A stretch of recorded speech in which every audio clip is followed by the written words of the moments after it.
warahmatullahi wabarakatuh. Apa kabar bunda-bunda dimanapun bunda-bunda berada? Bunda didiagnosis PCOS. Bunda mengalami gangguan haid teratur atau mungkin bunda sulit hamil. Sebagian besar wanita dengan PCOS itu bisa hamil, bisa kok hamil, nggak ada masalah, dan haid juga bisa teratur, yaitu dengan cara memodifikasi gaya hidup. Nah, salah satu terapinya adalah terapi diet PCOS. Pada wanita normal nih, insulin itu bekerja, dia memproduksi glukosa atau gula untuk menghasilkan energi. Nah, wanita-wanita dengan PCOS itu insulinnya tidak bekerja, sehingga gula yang terlalu banyak menumpuk di dalam tubuh sehingga menyebabkan penimbunan dari lemak. Inilah kenapa sebagian besar wanita-wanita dengan PCOS juga mengalami obesitas.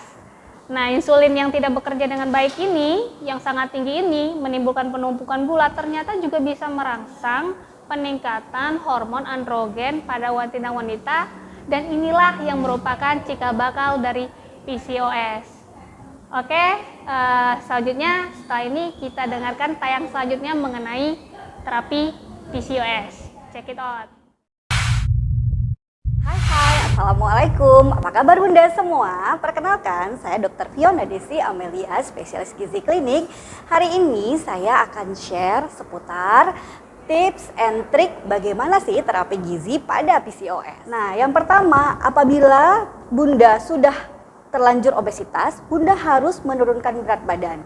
Penurunan berat badan 5-10% saja sudah memberikan hasil yang baik bagi penderita PCOS. Penurunan berat badan ini harus disertai kaidah-kaidah penurunan berat badan yang baik. Harus baik secara kuantitas dan harus baik juga secara kualitas. Bagaimana caranya? Yang pertama, bunda harus ingat 3J.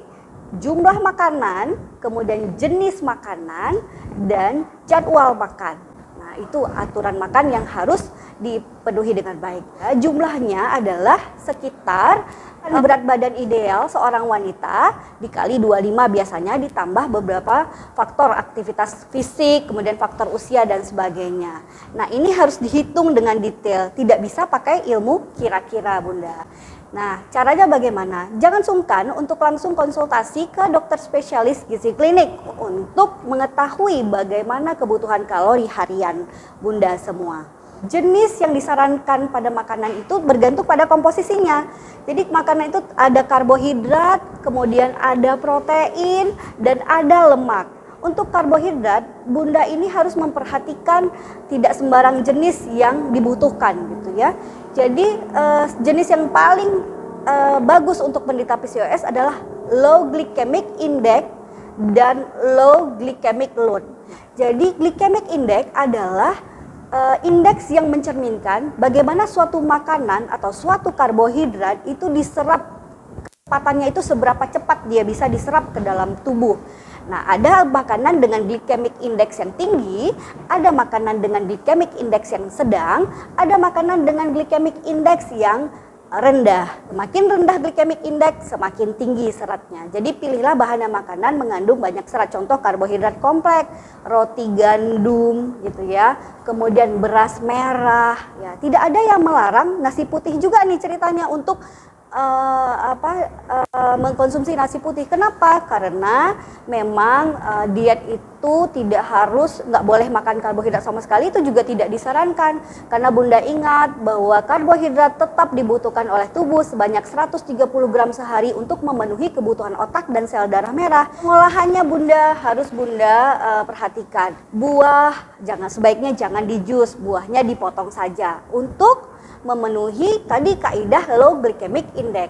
Semakin dia kecil partikelnya, glycemic index semakin besar sehingga gula akan semakin cepat terserap. Padahal kita tahu tadi bahwa si penderita PCOS cenderung resistensi insulin yang ujungnya berujung kepada penyakit diabetes dan sindroma metabolik. Jadi kita harus cegah nih dari sekarang. Kalau tadi glycemic index adalah kecepatan suatu karbohidrat menjadi glukosa diserap tubuh, bagaimana glycemic load? Glycemic load adalah karbohidratnya atau seberapa besar karbohidrat yang masuk. Nah, tidak ada gunanya bunda memilih karbohidrat yang low glycemic, tetapi bunda makannya banyak.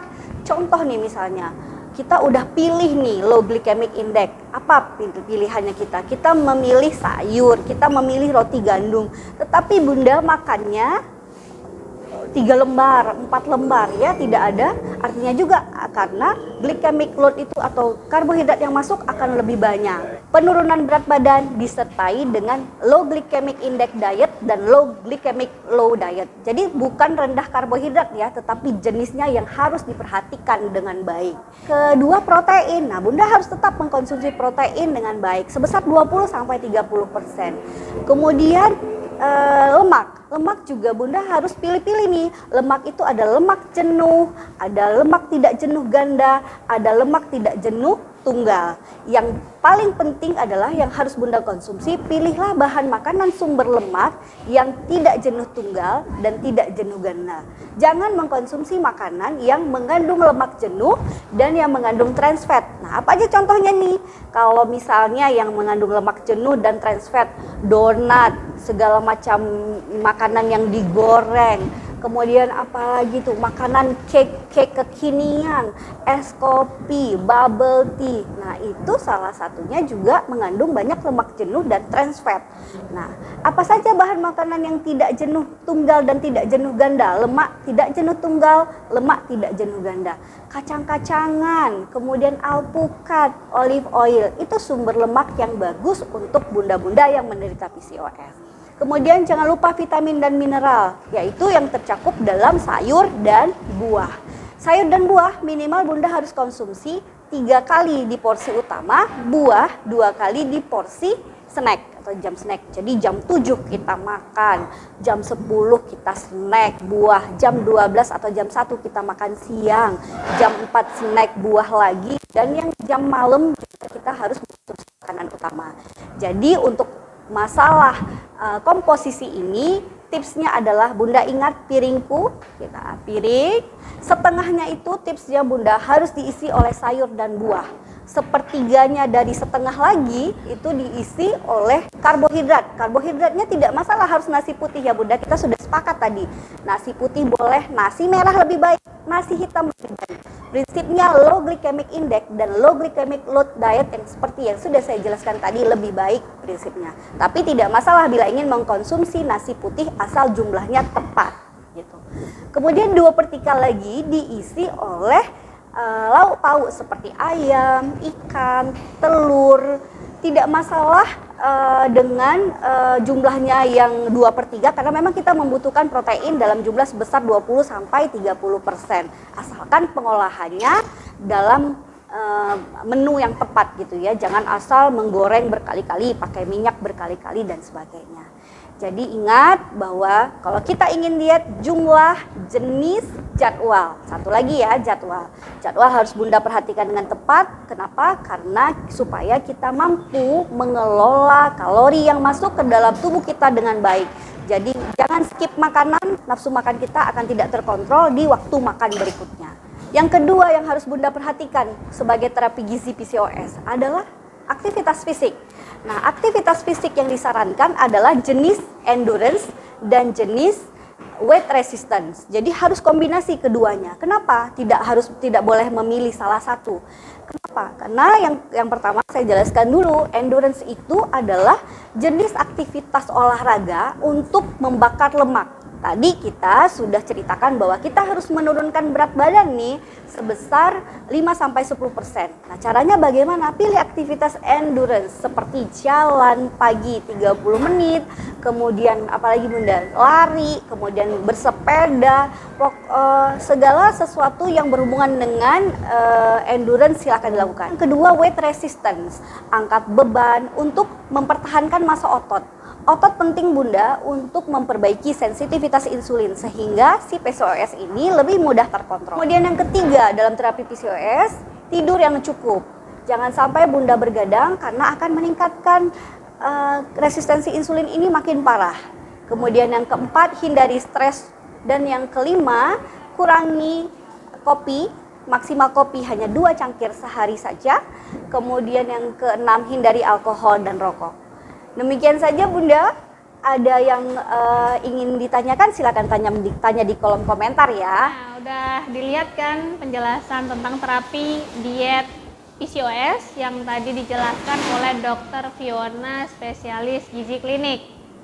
Nah, untuk bunda-bunda yang menderita PCOS, sebenarnya kalau bunda-bunda bisa menurunkan berat badan 5-10% aja secara bertahap dalam 3-6 bulan, itu sebenarnya dari penelitian dapat meningkatkan angka kesuburan atau angka ovulasi hampir 90% loh. Dan bunda memiliki kesempatan tinggi untuk hamil mencapai 78-85%. Nah, untuk bunda-bunda yang mengalami PCOS, jangan patah semangat, jangan menyerah. Insya Allah haidnya bisa teratur kok, insya Allah berat badannya bisa turun kok, dan insya Allah bunda-bunda yang pengen hamil segera diberikan momongan. Oke, good luck untuk semua bunda-bunda, semoga bermanfaat. Jangan lupa sehat. Saya tutup. Assalamualaikum warahmatullahi wabarakatuh.